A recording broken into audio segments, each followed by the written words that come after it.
the cursed house at the end of the road. On a pitch-black night, the sky was shrouded in heavy clouds that veiled the moonlight, leaving the streets engulfed in unbearable darkness. At the end of a desolate, winding road stood an old, mysterious house. The building was cloaked in thick layers of decay, surrounded by withered trees and a rusted iron fence, as though time had frozen it in a bygone era. Inside a small cafe on the outskirts of town, 4 adventurous friends gathered.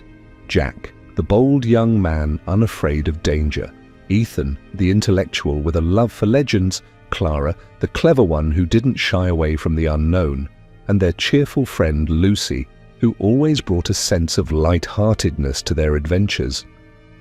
They were eagerly discussing the haunted house, a place that had long been the subject of terrifying tales. Despite all warnings, they decided to venture inside and uncover its secrets. They reached the house just as midnight struck. The front door was massive, adorned with strange carvings resembling ancient symbols. When Jack tried to push it open, it wouldn't budge. As they debated how to enter, the door suddenly creaked open on its own, as if inviting them into a world of peril. The moment they stepped inside, a chilling cold enveloped them, as though they had crossed into another realm. The floor was blanketed in dust, and the walls were adorned with faded portraits of unfamiliar faces. The eyes in the portraits seemed to follow their every move. They cautiously illuminated their path with flashlights, casting long shadows that danced as though spirits were trailing them. As they advanced, faint whispers began to echo through the air, as if someone unseen was murmuring unintelligible words. They turned in every direction, but saw no one. The whispers led them to a narrow hallway ending in a wooden door. Ethan hesitated before carefully pushing it open, revealing a strange room filled with massive mirrors.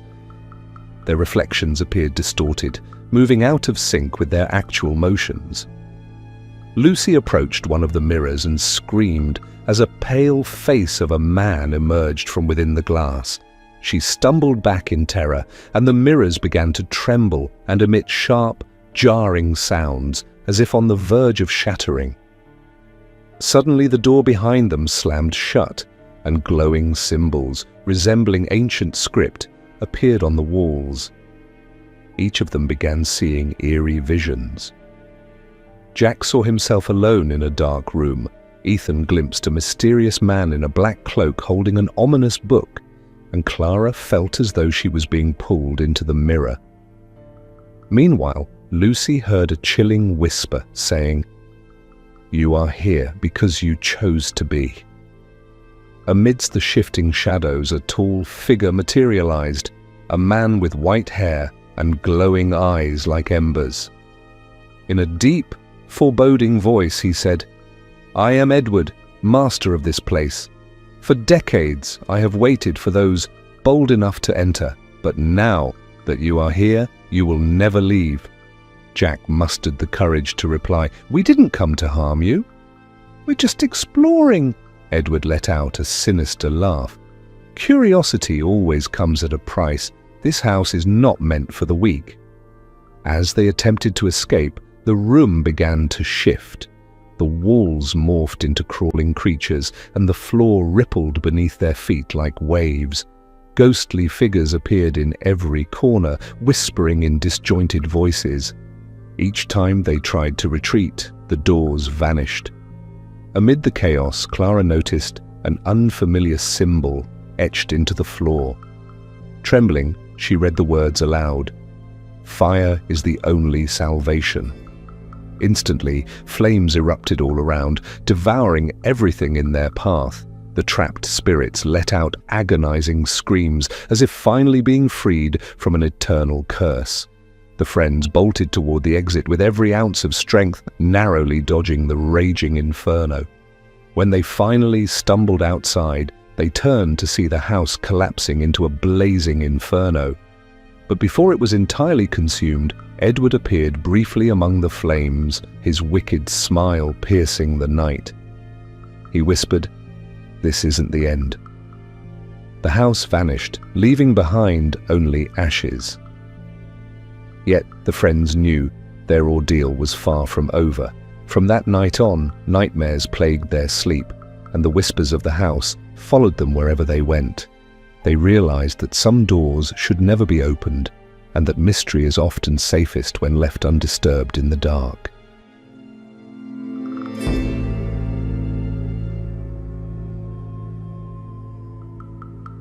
The House of Vengeful Spirits. In a small village in northern England, there was an old house known to everyone as Winchester House.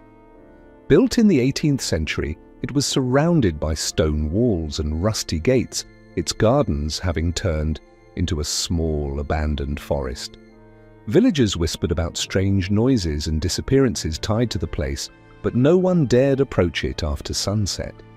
In 1975, a young man named Mark, a journalist for a mystery investigation magazine, decided to explore the house after hearing terrifying stories about it. Mark was always on the hunt for real-life stories that would send shivers down readers' spines, convinced that this place held something extraordinary. Armed with a camera, flashlight, and sound recording equipment, he headed to the house as evening fell. As he reached the gate, an inexplicable chill ran through him. The wind howled eerily, carrying what sounded like whispers.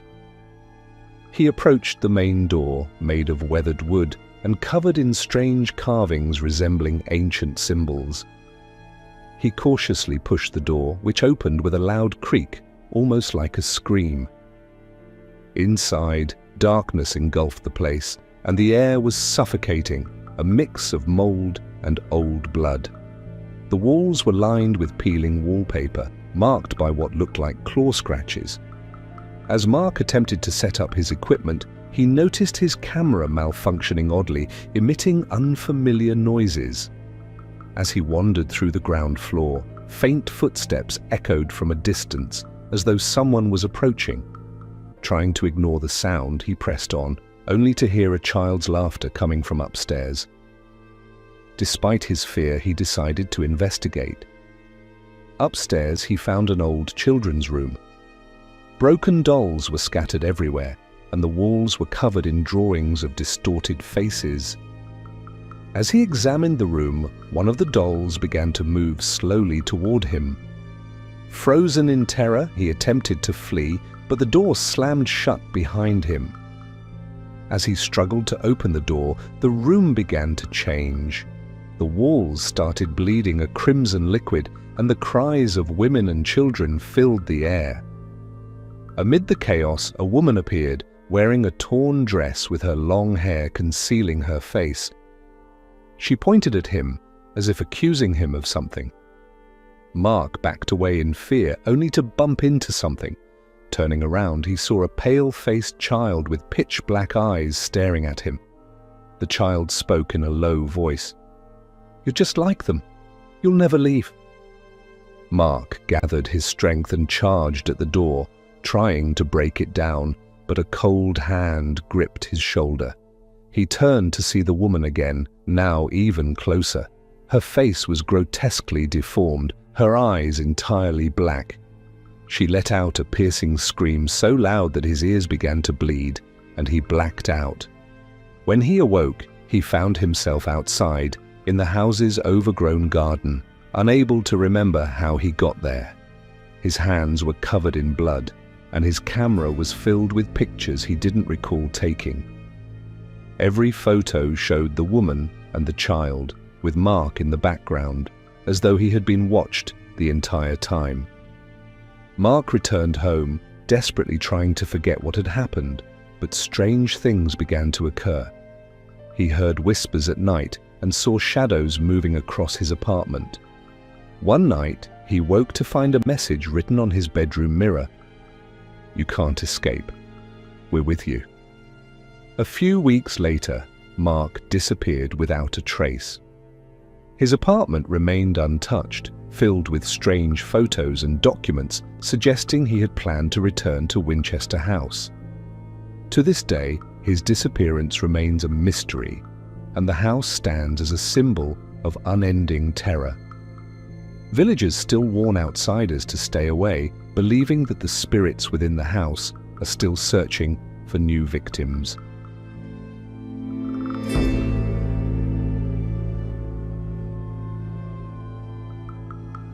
The Bell Witch House in Tennessee. In 1817, the Bell family moved to a sprawling farm in Robertson County, Tennessee, hoping to find a peaceful and comfortable life. The land was fertile, and the house was large enough to fulfill their dreams. However, their hopes quickly turned into horrifying nightmares. It all started with strange noises in the night. The family heard knocking on the walls and scratching at the doors from inside the house. Initially, they dismissed it as the wind or small animals. But as the sounds grew louder and clearer, fear began to creep into their hearts. The whispers came next, angry, incomprehensible murmurs, as if someone unseen was watching them. Over time, the occurrences became more bizarre and terrifying. Objects began moving on their own. Chairs slid slowly across the floor. Cabinet doors opened and slammed shut violently, even in broad daylight. The children screamed at night, claiming that an unseen hand was pulling their covers off. John Bell himself became the target of mysterious attacks. He would feel powerful slaps across his face, and bruises appeared on his body with no explanation. One night, as the family gathered around the fireplace, they saw a strange creature in the fields surrounding their home. It was half wolf, half human, with terrifyingly distorted features. It stared at them with glowing eyes before disappearing into the darkness. Afterward, the family began seeing this horrifying entity frequently, as if it was stalking them, always watching from the shadows.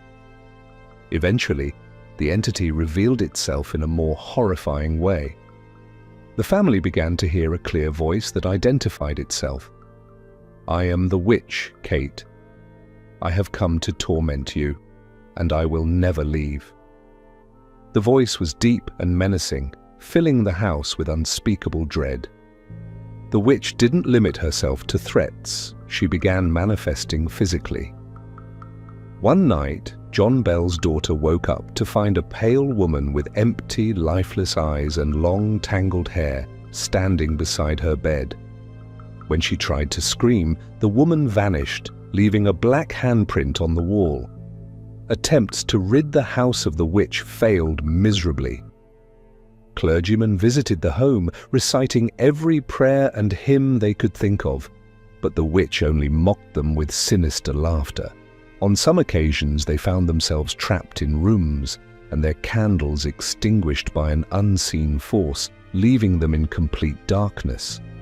The terror reached its peak when John Bell's health began to deteriorate rapidly. He suffered from unbearable headaches and pains, as if an invisible force was slowly draining the life out of him. On the night of his death, the family was awakened by his agonized screams.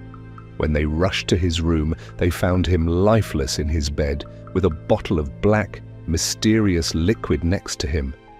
The witch's voice echoed through the house, declaring, "I poisoned him. This is his end." But the nightmare didn't end with John Bell's death. After his burial, the family began hearing his voice in the house, crying out for help. One night, his wife woke up to find his grave empty, as if his body had vanished. The furniture moved violently and the walls oozed a dark red liquid. Even visitors began reporting chilling encounters, shadows moving behind them, icy breaths whispering in their ears, and footsteps following them through the halls. Eventually, the Bell family abandoned the farm, but the haunting never ceased. To this day, visitors report hearing screams in the dead of night, seeing a ghostly woman wandering the fields, and occasionally hearing the witches whisper, "This is my home, and it always will be." The Bell Witch story remains one of the most terrifying hauntings in American history. It's said the curse on the Bell family still lingers, and Kate, the witch, never truly left.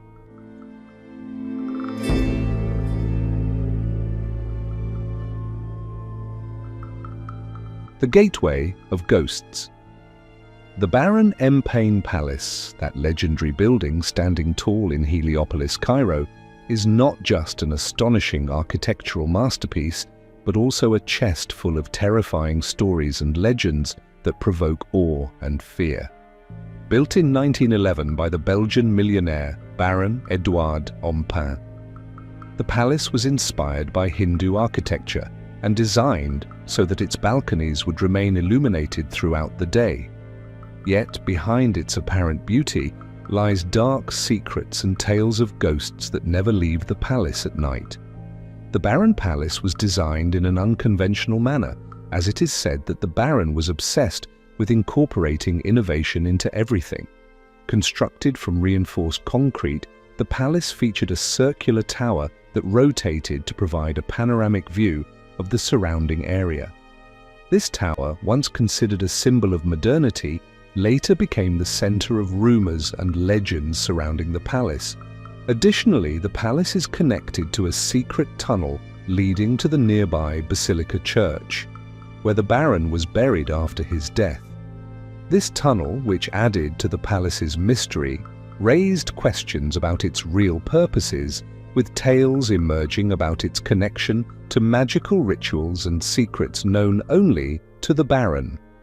The Baron was an eccentric figure, fascinated by travel and mystery, and he lived in the palace with his daughter, Helena, and his sister, Sylvia.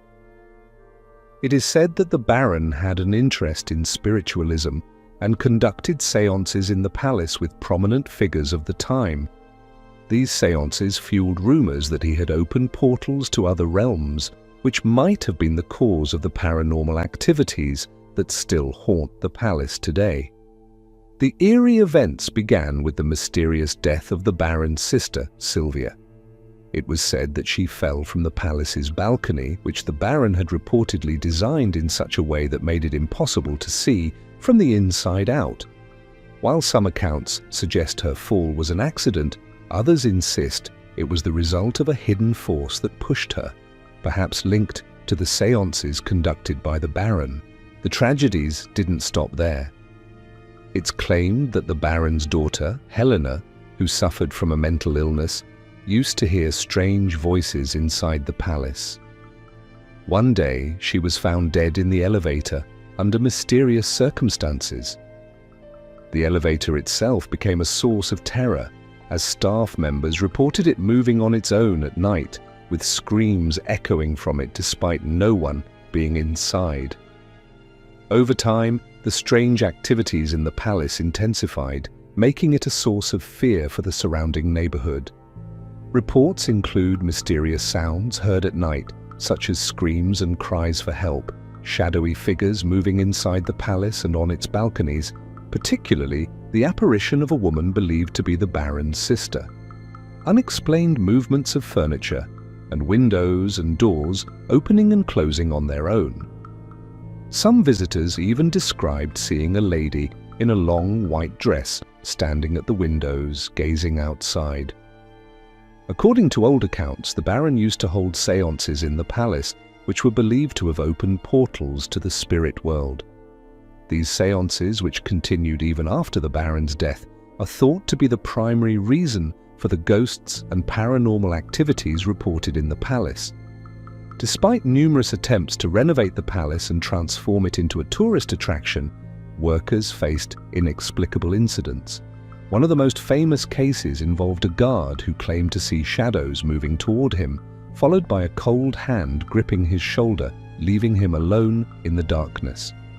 Recently, the palace was reopened after major renovations and has become a popular tourist destination. However, visitors still report unusual experiences inside the palace. Some felt they were being watched, while others heard strange noises.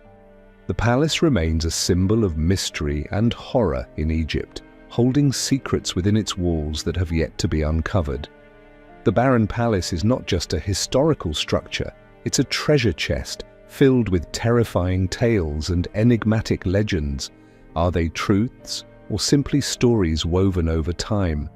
The palace will remain a living mystery that stirs the imagination and sends chills down the spines of those brave enough to visit it.